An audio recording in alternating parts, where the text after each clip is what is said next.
Hi guys, welcome to Frosted Fern Crafts. So this was actually supposed to be just one huge video, but I ended up having to split it into two because I realized that I went on for about like 20 minutes just talking about all the stuff that I used in the Sakura tutorial. So this video is just about all of the items that I use and everything that's shown on the mat. So I hope you enjoy. Remember to give me a thumbs up and like, subscribe if you haven't already. Alright, so first of all, this down here, this is just extras, just in case I need something else, because there's more resin than I intended. That's the same thing with the bezels up here. These are from the Els box, which is a subscription box by Sophie and Toffee. And that was one of the boxes, a few months ago. And there's just a whole bunch of different Sakura flowers in that, so if I have some extra resin, I may end up doing some of these as well. Just for now, I'm just going to move these off to the side so that they're not really on my workspace. So with my workspace, I have, this is just an old shelf that I'm working on, this piece here. This is just an old, like, laminate shelf. And then I have this silicone mat, which is actually, I believe, it's supposed to be like a mat for your dogs or cats' bowls to sit on so that the water doesn't splash it anywhere, because it has this nice lip. But I find that since it's silicone, it's a lot easier for me to clean resin off in case I spill stuff, which does happen quite often. So moving along, we have our mixing cup. This is just a big silicone measuring cup. There are some markings on the side. I think we'll probably start off with 40 mils, see how far that goes.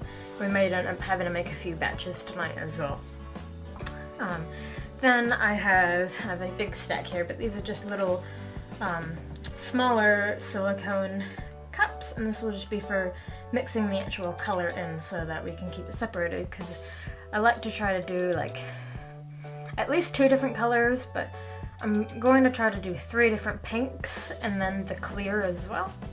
So we'll see how many of those we need. I just cleaned all of these earlier, so I figured I might as well just have them ready to go.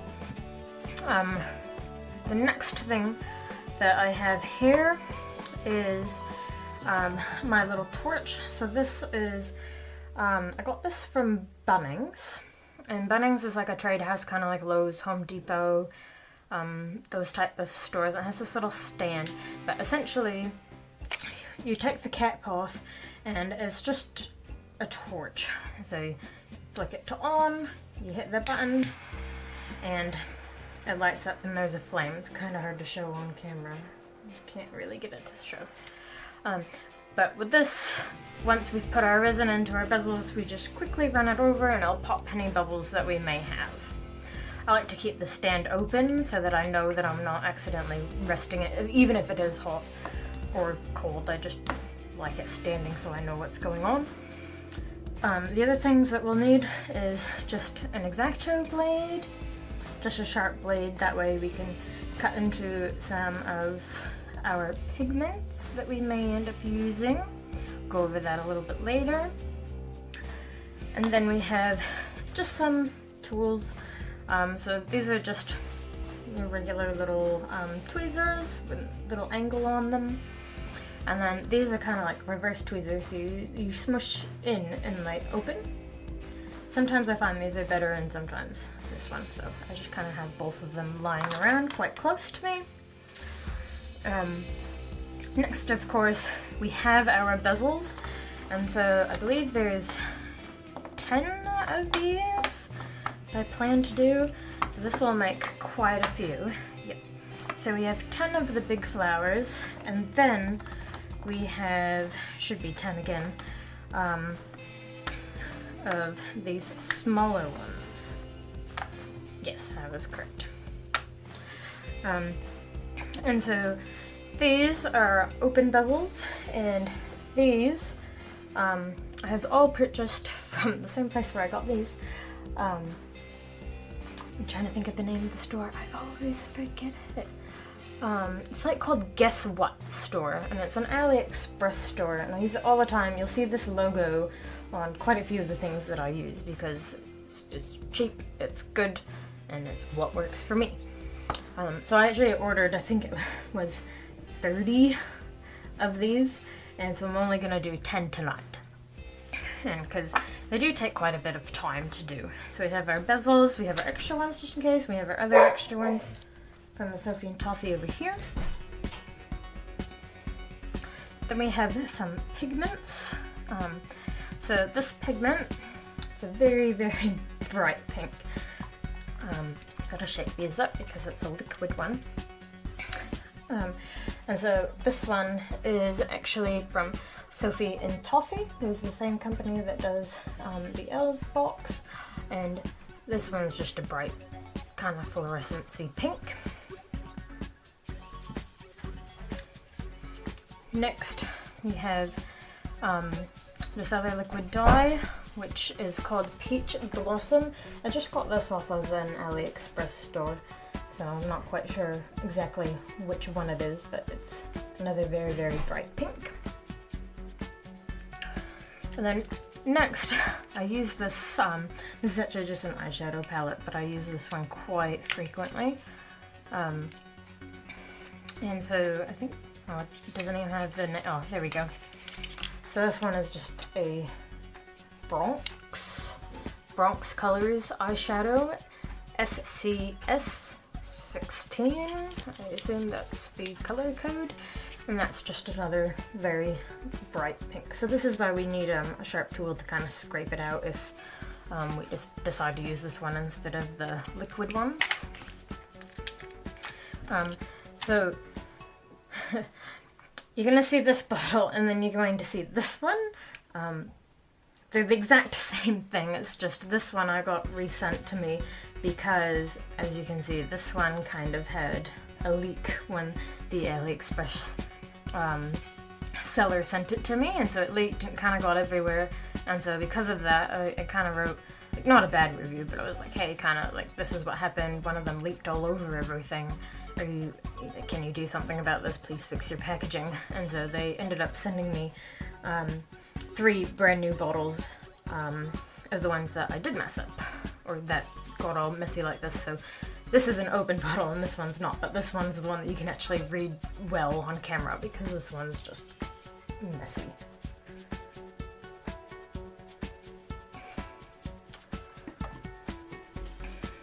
Next, moving on to this side, we have our tape. I'm not quite sure if there's a special name for this tape. It's just kind of green see-through tape. Most people use this for backing their bezels. Easily just find on AliExpress again. There's a whole bunch of shops that sell them. We'll be moving into how I back things, but it's basically just a see-through tape so UV light can get through this. But today we're just going to be using epoxy resin, so it's not going to really matter too much. But I find that this has a really nice smooth back to it, so that sometimes I can get away with using this. I don't even have to dome the back of my bezels, which saves me time and also money, because then I don't have to use more resin and have to wait even longer for it to cure. After that, we of course have our little Sakura flowers. So in this, there's 3 different colors. There's a white, a pink, and a darker pink. It almost looks red on the camera, but it is a dark pink. And like I said, these are just little clay pieces, and these are all from that Guess What store on AliExpress. Next, we have some glitters. This is just some super, super fine glitter that I just picked up at a $2 shop. I really like this glitter because it's so fine that a little bit goes a long way. Then we have a little bit of a chunkier glitter. I'm not sure if I'm going to use this, but I figured I might as well have it out and ready just in case. So we may not actually use this one. This one I believe is just from Pete's Emporium, which is just kind of like another bigger $2 shop. Now the next thing I also got from Pete's Emporium as well, but these are just micro marbles. I was lucky I found these for $1.50. But these are just little gold micro marbles, And I figured that since I'm working with gold bezels, that maybe I'll want to throw in just a few of these as well, just to kind of add a little bit more to it. So I've got those out and ready as well, just in case. So I think, oh, so not everything. Of course you need to know the type of resin that I'm using. So I actually have giant bottles, which I will show you. But then I pour those giant bottles into these smaller ones that I just picked up from yet another $2 shop. And so I have my A and my B. I kind of cleaned these the other day so you can't really see the B, it was written there. And it's just a 50-50 mix. And so I've recently filled one more than the other one because this one's liquid, so it flows a lot easier than the solid one. And yeah, so I just pour them into this because it's just a bit easier for me to work with because of how giant these are. So I use Amazing Clear Cast by Illumilite, and this is the giant tub of it. It won't even fit all on camera because it's just so big. So this is 1 gallon, and so I have a 1 gallon of the A mixture and 1 gallon of the B, so it's a 2-gallon kit. I believe this cost me about 250 New Zealand dollars, but it has lasted me ages. If I just sit this down, you'll see that the line is only just getting underneath the top here, and I've been using this for primarily everything. So this goes a long way. So that is the type of resin that I use. I use this resin mostly because it's very, very low fumes. So right now it's almost nighttime. And because it's nighttime, I don't want to have my window open or anything.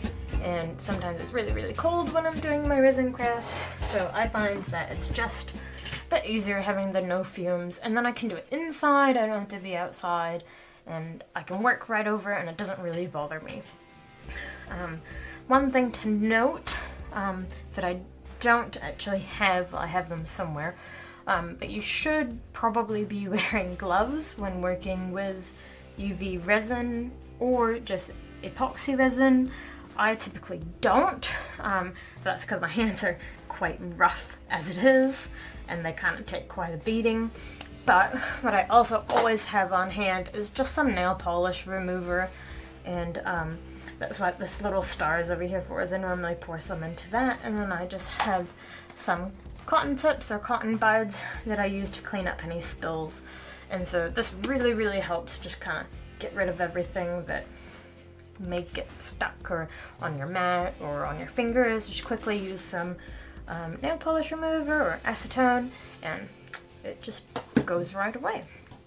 Just one very, very last thing, another thing about cleaning up. What I use to clean my silicone mats and my molds, if I'm using molds, or even sometimes just my hands and fingers if they get sticky, is I just use regular old baby wipes. So these are biodegradable, multi-purpose, antibacterial wipes, but basically any baby wipe will do. You may just need to sit there and scrub a little bit harder, but with the baby wipe I find that it picks up dried resin really well, and it kind of sticks to it, so it's a bit easier. Alright guys, and that was the end of the video. Please let me know if you liked it by writing a comment below. If you have any questions, I should have most things in the description, but feel free to just ask and I'll try to reply as soon as I can. Don't forget to go check out the actual tutorial that this was a part of. Other than that, I hope you have a great day. See ya!